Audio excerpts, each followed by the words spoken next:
Salut à tous, j'espère que vous allez bien. On se retrouve aujourd'hui pour un petit tuto où on va s'intéresser aux ressorts dans l'onglet dynamique. Alors j'espère que je pourrai faire une petite série de tutos où on pourra parler aussi de la force, du moteur et des connecteurs.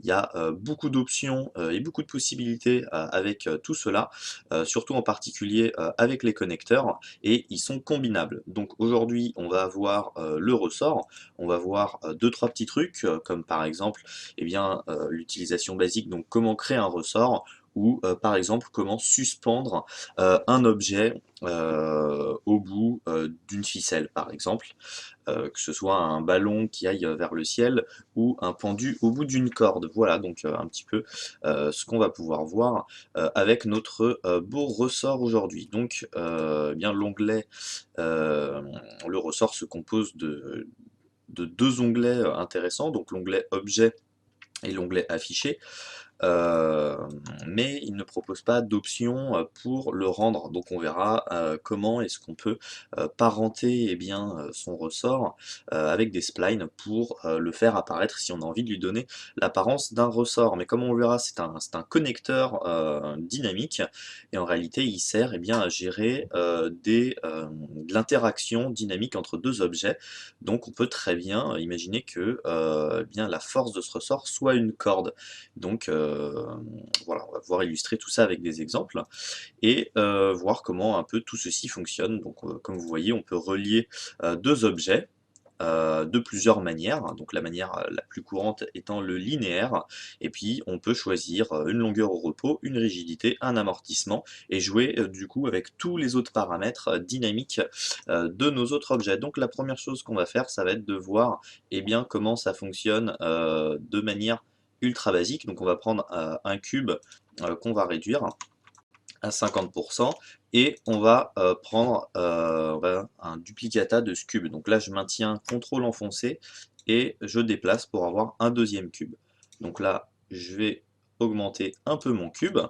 Donc là ce sont deux cubes statiques, et je vais venir leur donner des propriétés de simulation. Donc celui-là, je veux qu'il soit statique, et je veux que celui-ci soit tenu par le ressort. On peut très bien imaginer l'inverse, puisque le ressort et toutes les propriétés dynamiques fonctionnent avec les paramètres dynamiques. Donc on peut très bien imaginer jouer avec la gravité et plein d'autres choses qui soient plutôt cool. Donc revenons à nos cubes, et je vais aller mettre une propriété de corps collision.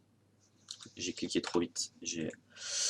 De corps collision, voilà, sur celui-ci, puisque j'ai envie qu'il soit dynamique, mais qu'il soit rigide, et enfin immobile plutôt, pardon, et celui-là un corps rigide. Voilà, donc là il y en a un qui tombe sur l'autre, ok, c'est génial, on s'en fout un peu, puisque nous, ce qu'on veut, c'est de l'interaction entre les deux. Et c'est là que notre ressort apparaît, et je peux venir placer mes deux objets. Donc vous voyez qu'il y a plusieurs options, et là j'ai ce petit onglet ressort qui apparaît, et donc là, comme on peut le voir, ça vient tirer mon objet. Paf. Voilà, mais on peut imaginer du coup qu'il y ait une plus longue longueur, par exemple, et que ce soit un ressort comme ceci. Voilà. Donc là, on a vraiment notre objet qui est sur un ressort. Donc vous voyez qu'il y a plusieurs options. Donc là, je suis resté en mode centre de masse. Alors je vais vous montrer tout de suite les petites options qu'il y a. Donc centre de masse, ça prend une attache en fait qui va se situer au centre de mon objet. Donc généralement ça marche quand on veut faire des simulations simples comme celle-ci. Mais on verra tout à l'heure que si on veut accrocher quelque chose au bout d'une corde, il vaut mieux choisir par exemple le décalage, et venir faire un décalage tout seul. Vous voyez que là je peux contrôler mon ressort, et par rapport à la simulation que je veux avoir, il va peut-être falloir le mettre au bout. Donc ça, c'est l'option décalage. Donc centre de masse, ça prend forcément le centre de la masse. On a point de polygone, qui est assez intéressant. Donc là, si je me mets en mode point, euh, alors, affichage, ombrage de gouraud, il faudrait que mon objet soit éditable pour qu'on puisse voir les points. Donc en gros, euh, je vais éditer mes deux cubes, comme ça on peut voir les points, vous voyez. Et en fait, l'autre objet peut venir se snapper sur un point. Donc là, vous voyez qu'il prend tous les points qu'il y a sur le cube. Et donc ça va être utile, par exemple, quand on va utiliser une spline, puisque une spline, bah, c'est quelque part un alignement de points. Donc cette option très intéressante, moins intéressante pour des objets comme ça, sauf si voilà, vous avez envie de le parenter voilà, pile poil au point, bah, vous prenez le mode point, puis après vous allez choisir le point qui vous intéresse avec votre index. Mais quand on a beaucoup de points, c'est pas forcément la meilleure solution. Donc là, on a fait le petit tour des différentes attaches. Donc là, bah, la possibilité d'appliquer le ressort à un ou deux objets. Celui-ci étant immobile puisqu'il y a un corps rigide et par rapport aux propriétés dynamiques, bah, je laisse à 2. Donc on l'a vu tout à l'heure, la longueur au repos. Donc là, si je mets une longueur par exemple de 10, il va être excessivement petit, il va tout de suite être attiré et tapé dans mon cube. C'est des vrais, c'est comme un vrai ressort. Et là, si je lui mets 200, il va faire un peu plus un ressort. Voilà. Donc je vais rester à 300. Donc ensuite, on a nos paramètres de rigidité. Donc c'est assez transparent. Donc voilà, plus c'est bas, plus c'est mou. Donc si je me mets par exemple à 0,1, je vais avoir un ressort très mou. Bah, moins rigide, quoi. Voilà. Donc ça, après, à vous de jouer avec la valeur. Vous avez l'amortissement, pareil, c'est assez transparent. Si j'ai un amortissement de 100%, on voit que ça s'amortit tout de suite. C'est une sorte de fade off. Donc là, si j'ai 10, ça va faire boing boing pendant longtemps. Voilà, donc les paramètres principaux. Voilà, donc après, on a la possibilité de mettre des limites d'étirement. Donc ça, c'est intéressant. On peut choisir donc du coup une limite, par exemple, à 100 pour notre simulation. Donc ça va servir, on le verra tout à l'heure, par exemple quand on va utiliser une corde. Là, étant donné que mon ressort ne va pas prendre une amplitude folle, on verra pas forcément l'impact que ça a, mais imaginons que je veux utiliser ma dynamique ressort comme une corde qui va se pendre, donc c'est-à-dire une simulation dans l'autre sens. J'ai pas envie que mon ressort s'étende indéfiniment parce qu'on va voir, si je vous montre l'exemple, c'est ce qui se produit. Donc en fait, c'est là où en fait on a une limite d'étirement pour qu'au bout d'un moment, bah, ça s'arrête tout simplement. Donc on a la limite d'étirement qui va servir quand on va utiliser des cordes ou par exemple si vous faites voilà, un ballon qui s'attache avec une gravité inversée pour pas que la ficelle s'étende jusqu'à l'infini, vous venez lui donner une valeur de limite. Donc ça, c'est à ça que sert ce paramètre. On ne peut pas l'illustrer encore maintenant. On a une limite de compression élastique. Donc, qui est liée à la compression. Personnellement, j'utilise pas cette option. On a la possibilité de mettre un étirement de rupture, c'est-à-dire que normalement, donc là je ne sais pas si on va le voir, mais pareil dans l'autre sens, on le verra. Si par exemple j'ai une corde et un personnage pendu à ma corde, en mettant étirement de rupture, eh bien je peux faire craquer la simulation à partir d'un certain moment. Donc vous voyez que ça permet de faire pas mal de choses, et c'est pour ça qu'on va devoir faire un deuxième exemple. Donc là, on va terminer avec cet overview de l'utilisation basique, c'est-à-dire du ressort. Là, j'ai un petit aperçu. Quand je clique à côté, déjà, je le vois plus. Donc après, on a la possibilité de l'afficher tout le temps dans toujours visible. Là, c'est génial. Waouh, on le voit tout le temps. Le problème, c'est que ça ne rend pas. Puis de toute façon, c'est pas beau puisqu'on n'a pas un gros contrôle. Donc ce qui va être plutôt intéressant pour le rendre, eh bien, ça va être de venir mettre une spirale, une spline. Donc après, libre à vous de prendre la taille qu'il faut. Alors j'ai vu plusieurs tutos où les gars ils font un peu d'expresso, c'est ce qu'on va faire, mais où ils mettent, je sais pas, ils relient des points, il y a 12 nœuds ou un truc comme ça. Normalement, avec deux nœuds tout simplement, on peut arriver à s'en sortir. Donc ça c'est plutôt mieux quoi. Donc voilà, après la hauteur, bah écoutez, on va le mettre, on va les faire comme ça, et après l'angle final pour que ça ressemble un peu plus à un ressort. Donc là j'ai mon ressort que je vais placer pour qu'il soit affiché dans une extrusion contrôlée. Donc là je mets ma spirale et là je peux venir charger un cercle. Donc je vais lui prendre un rayon de 2 cm. Voilà, tac, voilà, pour que j'ai mon ressort. Voilà, donc là, mon ressort s'affiche bien, waouh, c'est génial. Le problème, c'est que bah, voilà, c'est pas dynamique. Donc en fait, on veut que ce ressort soit bah, dynamique, tout simplement, que ce soit que ça suive la position. Donc normalement, en faisant un petit peu d'expresso, on peut s'en sortir. Donc propriété Cinema 4D. Et là, je vais prendre expresso. Donc là, je vais faire venir deux objets. Contrairement aux autres tutos où ils sont là, oui, on fait venir les points du cube et qu'on va parenter avec les points de la spline.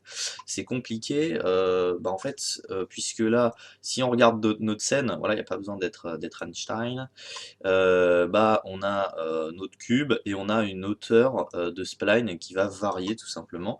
Donc en théorie, si je suis pas trop bête, je dois prendre ce cube-ci. On va voir, hein. Tac, et je dois prendre ma spirale. Donc là, je vais vouloir parenter la position de mon cube par rapport à la hauteur. Donc pour que ça fasse boing boing boing boing boing proportionnellement à la position de mon cube, puisque position de mon cube qui est bien contrôlée par cette dynamique. C'est-à-dire que voilà, là, j'ai mon cube qui va bouger un petit peu, et donc je veux que la hauteur, tout simplement, soit parentée à ce mouvement. Donc là, qu'est-ce qu'on a dit? Donc hauteur, donc là je vais dans caractéristiques de l'objet, hauteur, et là sur mon cube, coordonnées, position. Et là, normalement, eh bien, ça doit marcher. Voilà. Et donc là, je peux simplement rendre mon ressort. On va lui mettre une longueur de 250 pour que ce soit plus visible. Et là, waouh, fantastique, vous avez créé un ressort dynamique. Donc là, pour que ça arrête de me gêner visuellement, je peux désactiver le toujours visible. Et là, voilà. Donc après, forcément, il faut s'adapter par rapport à ce qu'on a envie de faire.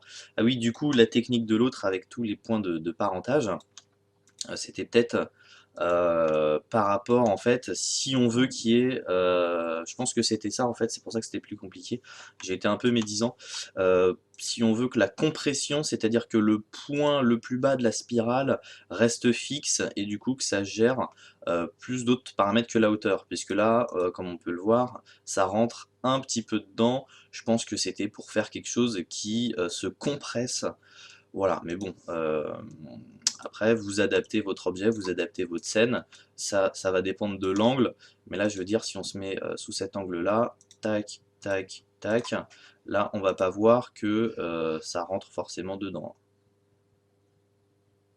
Donc après, c'est à vous de voir les techniques que vous avez envie d'utiliser. Personnellement, comme je suis pas un grand dieu de l'expresso, bah, je trouvais ce parentage plutôt simple et plutôt adapté dans la plupart des situations.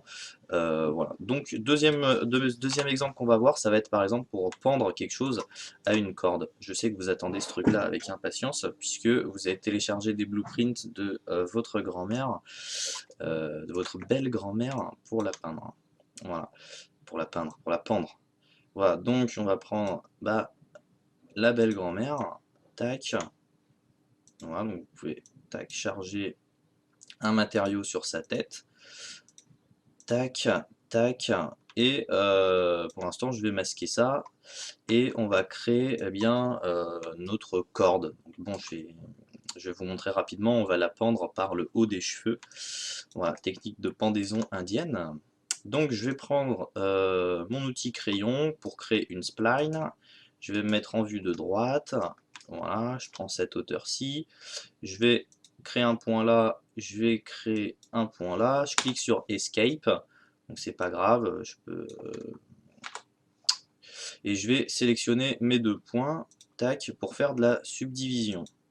Voilà, donc après il existe d'autres moyens de faire ça.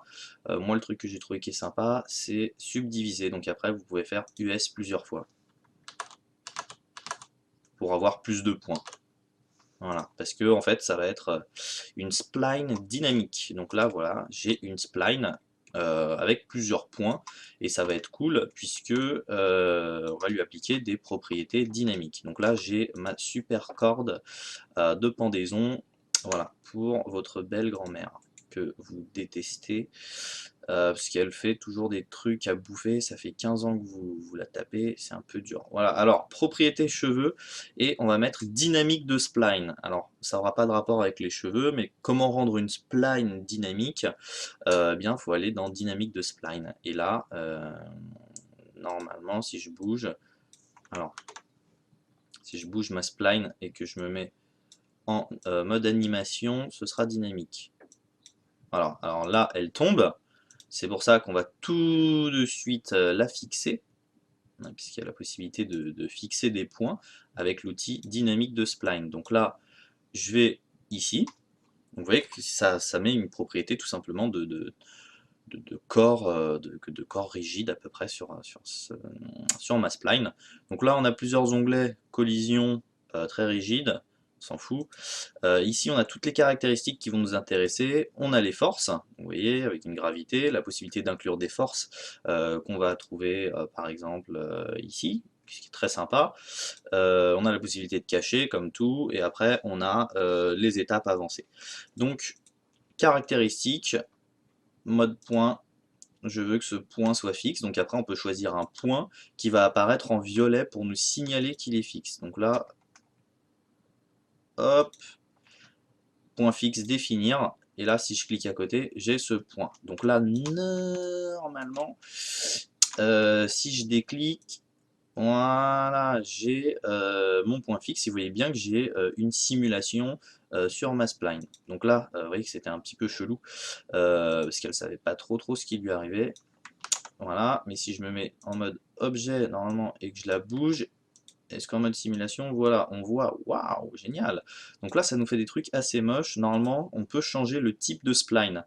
Puisqu'il existe plusieurs types de spline, faut que vous regardiez en fait qu'est-ce qui va être adapté par rapport à votre simulation. Donc là, on voit qu'en Bézier, bah waouh, c'est vraiment super moche. Ça va nous faire un résultat un peu trop moderne, un peu trop avant-gardiste. Donc après, on peut regarder en linéaire ce que ça fait. Ça ressemble déjà un peu plus à une corde, c'est pas mal. Il me semble que le meilleur, c'est le B-spline. Ouais, parce que c'est très smooth. Voilà, là, on a vraiment l'impression d'avoir un spaghetti. Voilà, parce qu'en fait, il y a des petits trucs, comment dire, quand vous prenez la B-spline, de toute façon, pour voir ce que ça fait. Tac, alors là, laisse-moi tranquille. Tac, vous voyez un petit peu ce que ça fait. La B-spline, c'est des splines avec des arrondis comme ceci en fait. Donc c'est pour ça que c'est mieux.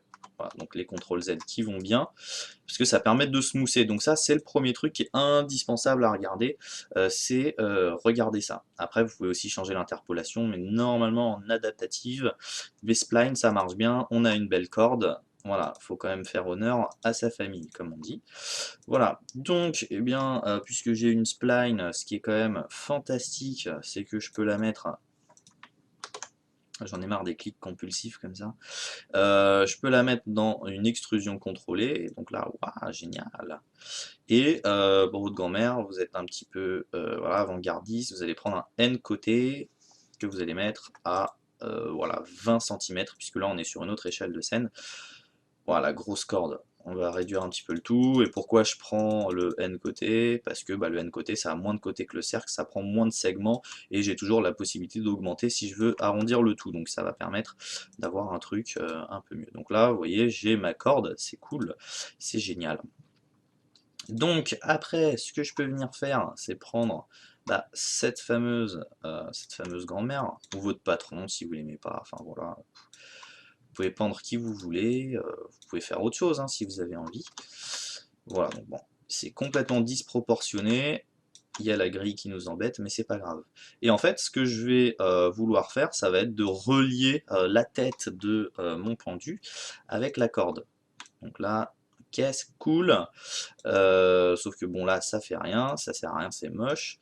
Et si je mets une propriété de simulation de corps rigide, là, ouah, ça tombe, c'est pas exactement ce que je veux. Donc moi je veux que ça se soit connecté en fait, et donc il existe bien une option dans les cheveux pour connecter. Alors ne confondez pas la contrainte de cheveux qui s'applique à des splines par exemple, et la contrainte de personnage qui s'appelle aussi contrainte. Vous voyez que c'est exactement la même, sauf que l'icône est un peu différente, donc ne vous trompez pas si par exemple vous tapez contrainte dans la recherche, vous voyez qu'il y a deux contraintes. Donc une propriété cheveux, une propriété personnage. Celle qui nous intéresse, c'est intéressant de comprendre que c'est la contrainte cheveux. Et donc là, objet excessivement facile à utiliser puisqu'il vous suffit tout simplement de glisser l'objet que vous avez envie de parenter et il y aura un trait rouge en fait qui va nous indiquer la contrainte. Donc là, je vais bouger un peu mon pantin pour illustrer ce que je dis, ce que je raconte. Et je vais me mettre sur mon extrusion contrôlée. Alors, je vais regarder tout de suite. Alors, il doit y avoir un souci. Donc, je vais relever mon pantin. Tac. Oui, le souci, c'est que j'ai pas vu ma liaison dont je vous parlais, qui est rouge. C'est que, comme on l'a vu tout à l'heure avec définir les points, la contrainte, il faut définir en fait quel va être le point. Donc là, je vais me mettre en mode point. Je vais choisir ma spline. Je vais choisir quel va être le point de pendaison. Et là, je peux du coup venir ici et cliquer sur définir. Et là, hop, le petit point rouge dont je vous ai parlé. Et là, il y a la liaison, pareil, dont je vous ai parlé. Donc vous voyez, quand on a un petit souci, voilà, faut réfléchir à d'où est-ce que ça peut venir. Et donc là, j'ai ma contrainte qui va s'afficher, comme j'ai dit tout à l'heure, par un trait rouge. Le truc, c'est que j'ai juste envie que la tête rentre dans là-dedans, lambda, et tac, voilà. Donc là, waouh, sauf que là, ça fait vraiment n'importe quoi. C'est la descente aux enfers.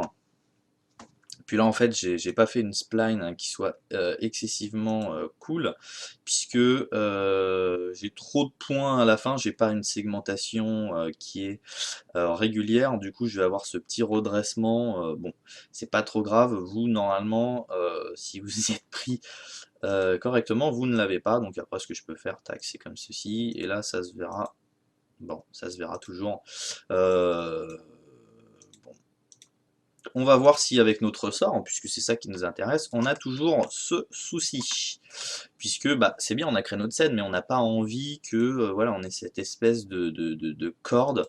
Quoique si vous avez envie de la noyer au fond d'un puits, c'est pas mal. Donc là, tac, et je vais venir dans simuler, puisque c'est ce qui nous intéresse depuis tout à l'heure, et prendre une dynamique de ressort.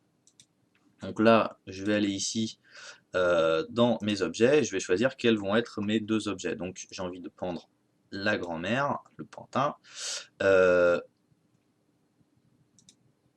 à ma corde. Donc vous voyez que je prends la spline et pas l'extrusion contrôlée. C'est ça qu'il faut bien comprendre, c'est que c'est la spline qui contient des points en fait. L'extrusion contrôlée c'est juste un NURBS. Ça ne contient pas de points si c'est pas par exemple passé en mode éditable avec C. Et du coup on n'aura plus la dynamique de spline si on l'édite. Voilà, c'est la petite subtile.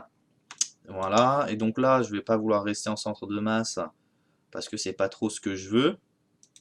Je vais me mettre au début, je vais prendre ici un décalage. Donc là, je vais vouloir afficher mon ressort, que je ne vois pas trop. Alors, je vais lui augmenter sa taille pour le moment. Je le vois toujours pas. Et ah oui, sur la spline, je vais prendre point de polygone. Voilà, et là il s'affiche. Puisque une spline, comme je disais, c'est des points. Donc là, je veux voir mes points. Et donc après, on peut choisir l'index. Donc là, on va voir que le ressort, il est là-dessus. C'est ce qu'on veut, puisque si j'avais un index plus bas, bien, ça prendrait le point le plus bas. Donc si je vous dis ça, c'est pas pour pour faire le gogol, c'est que si j'avais une scène inversée, par exemple une ficelle qui tient un ballon, il aurait fallu prendre l'index et venir le mettre sur l'index le plus bas. Voilà, c'était juste la petite parenthèse. Voilà, voilà. Et donc là, normalement, je peux faire mon décalage, voilà, pour que mon ressort vienne bah, au niveau de la tête du pendu et non pas sur tout son corps. Sinon, je vais avoir des dynamiques assez bizarres. Là, j'ai mis une grosse valeur, donc on va voir ce que ça donne. Donc bon, c'est pas une si grosse valeur. Je peux réduire un petit peu la rigidité. Je peux mettre un amortissement plus sec. Voilà, ou je peux réduire la longueur au repos, voir ce que ça donne, mais je crois que ça va être trop. Ouais, voilà, ça le fait remonter. Donc ce qui peut nous intéresser, c'est d'avoir une longueur plus longue du coup.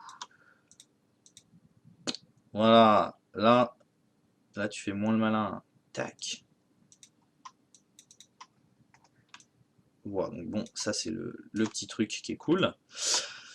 Alors ensuite, comme on l'avait vu tout à l'heure, normalement il y a la limite d'étirement élastique. Donc si je lui mets une valeur comme ceci, je vais voilà, avoir une limite d'élasticité à partir d'une valeur précise. La limite de compression, je l'utilise jamais, donc ça doit être relié bah, aux paramètres du dessus. Et après, on a l'étirement en fait. Si je le mets à 0, on va voir ce que ça fait. Ouf. Vous voyez que ça lâche. Donc il n'y a pas de rupture, puisque en fait, mais n'oublions pas qu'on a lié avec une contrainte nos deux objets.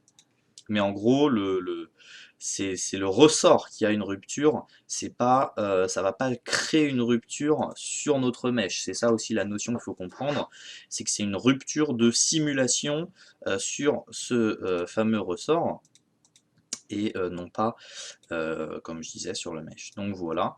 Donc en gros, bah, je pense que vous avez compris le principal. Et puis après, on peut mettre une gravité moins élevée. Voilà. Après, c'est à vous de jouer. Donc là, tac, la gravité, ça pend, c'est rigolo. Tac, vous pouvez avoir une gravité inversée, ce qui peut être excessivement marrant. Genre, waouh. Alors, pourquoi est-ce que au début ça part vers le bas quand même? C'est parce que comme on l'a vu tout à l'heure dans la dynamique de cheveux, je crois que la dynamique de cheveux possède sa propre gravité. Donc ça, petit paramètre intéressant à connaître. Et vous voyez que ça fonctionne avec un facteur plutôt basé sur une échelle réelle, alors que là, ça va fonctionner en centimètres. Donc n'oubliez pas de coordonner la gravité que vous avez dans votre dynamique de spline et avec le reste. Donc en fait, là, comme ce point est fixe, il faudrait changer pas mal de trucs par rapport à la scène. Comme j'ai mon ressort et tout ça. Bon, il y a pas mal de paramètres à tweaker.